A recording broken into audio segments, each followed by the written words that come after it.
तो इस वीडियो के अंदर मैं एक्सप्लेन करूंगा BTS के अपकमिंग एपिसोड के नोबल को। अब अगर आपने लास्ट पार्ट नहीं देखा तो लिंक डिस्क्रिप्शन में मिल जाएगा। तो इस वीडियो को शुरू करने से पहले मैं आपको बता दूं ये वीडियो होने वाला है काफी इंटरेस्टिंग, क्योंकि इस पार्ट में सविन को पता चलने वाला है गोकुलैंड के बारे में, जिस वजह से आप वीडियो को एंड तक देखना। तो पिछले एपिसोड में हमने देखा था कि हेवनली मॉन्टेड पूल ओपन हो चुका था, जहाँ पर आ चुके थे सभी लोग अपनी कल्टीवेशन को बढ़ाने में। जहाँ पर आने के साथ ही सभी लोग अपनी कल्टीवेशन को बढ़ाने लग गए थे और इसी दौरान मॉस टाइप के व्यक्ति ने अपने लेवल को पार कर लिया। फिर हमने मिस फेंग और बाकी लोगों को देखा था जो कि आपस में लड़ रहे थे अच्छी जगह के लिए। अब इनसे भी अलग सविन एक जगह पे आ चुका था, जहाँ पर आने के साथ ही उसने अपने पास से उसी चाबी को निकाल लिया जो कि जिनसी ने दिया था, और उस चाबी की मदद से एक सीक्रेट जगह को ओपन कर दिया जिसके अंदर से काफी मात्रा में फायर पॉइजन निकल रहा था। अब फिर से हम मिस फेंग और बाकी लोगों को देखते हैं जो कि आपस में लड़ रहे थे, तभी उनके पास फायर पॉइजन आ गया। ये देखने के साथ ही वो सभी उस फायर पॉइजन को रोकने की कोशिश करते हैं, लेकिन वो सभी इसमें असमर्थ हो जाते हैं, जिस वजह से वो सभी हेवनली मॉन्टेड पूल से निकल गए थे। और दूसरी तरफ सविन जो कि कल्टीवेशन में बिजी था, उसने अपने आसपास सभी के लिए फायर लोटस बना रखा था। अब सविन को प्रैक्टिस करते हुए 2.5 महीने से ज्यादा हो चुके थे, और इस बीच सविन ने अपने लेवल को भी पार कर लिया था और डोजोंग लेवल पे आ गया,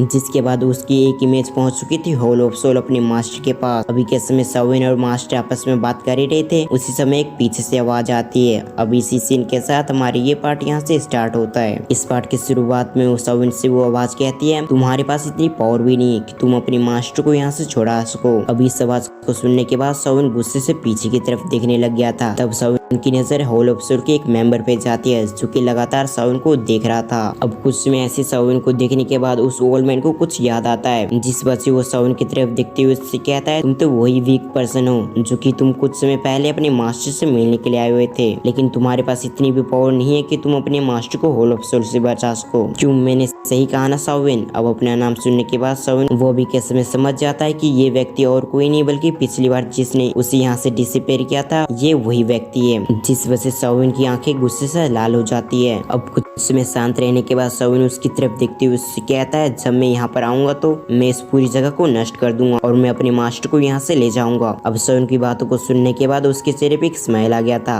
वो सविन की तरफ देखते हुए उससे कहता है, तुम्हारी इतनी भी औकात नहीं है कि तुम यहाँ पर आ सको, और पहली बात तुम यहाँ पर आके तो दिखाओ, उसके बाद ही तुम इस पूरी जगह को नष्ट करोगे, है ना? ये कहने के साथ ही उसने सविन की इल्यूजन बॉडी को नष्ट कर दिया। अब दूसरी तरफ सविन जिसकी इल्यूजन बॉडी नष्ट हो रही थी, वो लगातार उसी की तरफ देख रहा था। अब कुछ समय बाद जब सविन की पूरी स्पिरिचुअल बॉडी वहाँ से गायब हो जाती है, तो वो व्यक्ति याओलो की तरफ देखते हुए उससे कहता है, तुम्हारा स्टूडेंट तो थोड़ा बहुत टैलेंटेड है, इतनी जल्दी वो ब्रेक थ्रू करते हुए डोजोंग पे आ गया, लेकिन उसके पास इतनी भी पावर नहीं है कि वो होल ऑफ सोल के खिलाफ जा सके और तुम्हें बचा सके। इसकी ऐसी बातें सुनने के बाद हम मास्टर याओलो को देखते हैं जो कि अभी के समय मुस्कुरा रहे थे, क्योंकि सविन जब इस एक्सपर्ट से बातें कर रहा था तब उसकी आंखों में कोई भी डर नहीं दिख रही थी, जिस वजह से मास्टर याओलो काफी खुश होते हैं कि उनका स्टूडेंट काफी प्रोग्रेस हो चुका है और अकेले वो काफी सारे लोगों का सामना कर सकता है। और अभी के समय उसकी स्पेशल बॉडी यहाँ पर आई हुई थी, लेकिन जब वो अगली बार आएगा तो वो अपनी इल्यूजन बॉडी के साथ नहीं बल्कि असली बॉडी के साथ होगा। ये सब सोचने के बाद उनके चेहरे पे एक बड़ी सी स्माइल आ गई थी। अब दूसरी तरफ हम उस व्यक्ति को देखते हैं जो कि मास्टर याओलो की स्माइल को देखते हुए काफी चिढ़ चुका था। वो उसकी तरफ देखते हुए उससे कहता है, तुम्हें ऐसा तो नहीं लगता कि तुम्हारा स्टूडेंट तुम्हें बचा सकता है? मैं तुम्हें फिर से याद दिला दूं कि तुम्हारा स्टूडेंट तुम्हें नहीं बचा सकता, लेकिन तुम अपनी जान को बचा सकते हो। अगर तुम होल ऑफ सोल के एक एल्केमिस्ट बन जाते हो तो तुम्हें काफी बड़ी पोस्ट मिलेगी, यहाँ तक कि मुझसे भी बड़ी पोस्ट, क्योंकि पूरी द्वीपी कॉन्टिनेंट में कुछ ही लोग हैं जो कि तुम्हारा सामना कर सकते हैं पिल रिफाइनिंग में, जिस वजह से तुम्हें मेरी बात मान लेना चाहिए। आखिर तुम अपने आप को इतना तकलीफ क्यों देना चाहते हो? तुम्हें बता दूं तुम्हारा स्टूडेंट काफी कमजोर है, जिस वजह से वो तुम्हारी कोई भी मदद नहीं कर पाएगा। ये सब कहते हुए उसके एक्सप्रेशन पूरी तरह से चेंज हो गए थे। अब दूसरी तरफ मास्टर याओलो उसकी बातों का जवाब देते हुए बस इतना ही कहते हैं कि तुम्हें कुछ भी समझाना बेकार होगा, इसीलिए समय आने पे तुम खुद ही देख लेना। अब मास्टर याओलो की ये बात उससे बिल्कुल अच्छी नहीं लगती, जिस वजह से वो मास्टर याओलो से कहते हैं, और जहाँ तक मुझे पता चला है कि तुम्हारे स्टूडेंट के पीछे होल ऑफ सोल के बंदे भी लग चुके हैं, क्योंकि होल ऑफ सोल को पता चल चुका है कि तुम्हारा स्टूडेंट सेंटर प्लेन में आ चुका है और उसके पीछे कुछ होल ऑफ सोल के लोग लग चुके हैं ताकि उसे मार सके। मैं भी ये देखना पसंद करूंगा आखिर तुम्हारा स्टूडेंट अपने आप को कैसे बचा पाता है। ये कहने के साथ ही वो वहाँ से डिसअपीयर होना शुरू हो गया था। अब हमारा सीन शिफ्ट होकर हेवनली मॉन्टेड पूल पे आ गया, जहाँ पर सविन अपनी आंखों को खोलते हुए कहता है, मास्टर मेरा इंतजार करना, मैं बहुत जल्दी आपको रेस्क्यू करवाने आऊंगा। ये कहने के साथ ही सविन के चेहरे पे एक गुस्सा भरा एक्सप्रेशन आ चुका था। तभी सविन कुछ सोचते हुए अपने मन में फिर से एक बार कहता है कि मुझे फेंगजी से मिलने के लिए जल्द से जल्द वहाँ पर जाना होगा। और अगर फेंग जी मास्टर यालो को रेस्क्यू करवाने के लिए तैयार हो जाते हैं तो हमारे पास एक और ट्रम्प कार्ड आ जाएगा। लेकिन इसके अलावा मुझे अपनी पावर पे जल्द से जल्द काम करना होगा। सालों में मास्टर ने काफी तकलीफें सही होगी। तभी साविन का ध्यान उसकी स्ट्रेंथ पे जाता है, जहाँ पर वो हैरान होती हुई अपने मन में कहता है कि मैं डाओजुंग पे नहीं बल्कि डाओजुंग एक स्टार पे आ चुका हूँ। लेकिन कुछ समय ऐसे सोचने के बाद वो अपने मन में फिर से एक बार कहता है कि लगता है ये सिर्फ हेवनली मोमेंट पूल की वजह से हुआ है और इस कारण से मेरा काफी सारा वक्त बच चुका है, क्योंकि डाओजुंग और डाओजुंग एक स्टार काफी मुश्किल लेवल है और हर स्टेज को पार करने में काफी समय लगता है।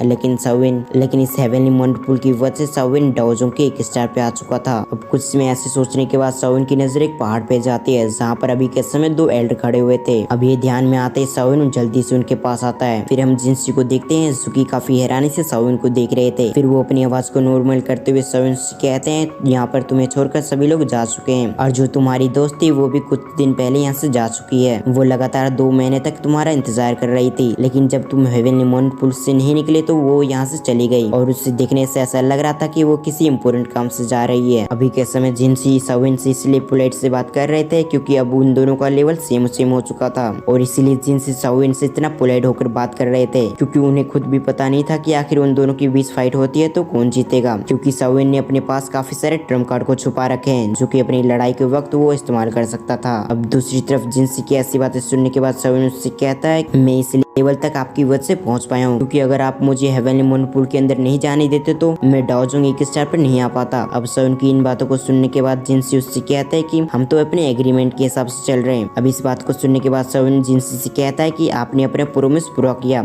जिस वजह से समय आ चुका है कि मैं भी अपनी प्रोमिस को पूरा करूँ और आपके अंदर से फायर पॉइजन को निकाल दूं। अब साविन की इन बातों को सुनने के बाद जिनसी एक गहरी सांसें लेते हैं, क्योंकि उन्हें ऐसा लग रहा था कि साविन अब उनका कुछ भी काम नहीं करेगा और अगर साविन अभी मना कर देता कि वो जिनसी के लिए कोई भी पील रिफाइन नहीं करेंगे तो जिनसी भी कुछ नहीं कर पाते, क्योंकि अभी के समय वो दोनों ही एक स्टेज पे थे। साविन जिनसी को एक पेपर देते हुए उससे कहता है कि मुझे आपको तकलीफ देना होगा, मेरे पास पील रिफाइनिंग की इंग्रेडिएंट्स नहीं है, जिस वजह से मुझे आपको फिर से परेशान करना होगा। अब साविन की इन बातों को सुनने के बाद जिनसी एक स्माइल के साथ उससे कहते हैं कि आपको इसके बारे में चिंता करने की जरूरत नहीं। फिर वो माउसटेप के एल्डर की तरफ देखने लग गए थे। अब उसकी बातों को समझते हुए माउसटेप का एल्डर साविन से उस पेपर को ले लेता है और साविन से कहता है कि मैं आपको कुछ समय के अंदर ये सारे इंग्रेडिएंट्स दे दूंगा। भले इंग्रेडिएंट्स रेयर थे लेकिन फिर भी वो इसका जुगाड़ कर सकते थे। ये कहने के साथ ही माउसटेप का एल्डर वहाँ से डिसअपीयर हो चुका था। अब उसकी जाते ही जिनसे एक बार फिर से साविन की तरफ देखते हुए उससे कहता है कि आपने मेरी यहाँ पर काफी मदद कर दी, इसीलिए अगर आपको किसी चीज के बारे में इंफॉर्मेशन चाहिए होगा तो आप मुझे बता सकते। वैसे तो हमारे ट्राइब के पास ज्यादा पावर नहीं है, लेकिन फिर भी हमारे पास इतनी पावर है कि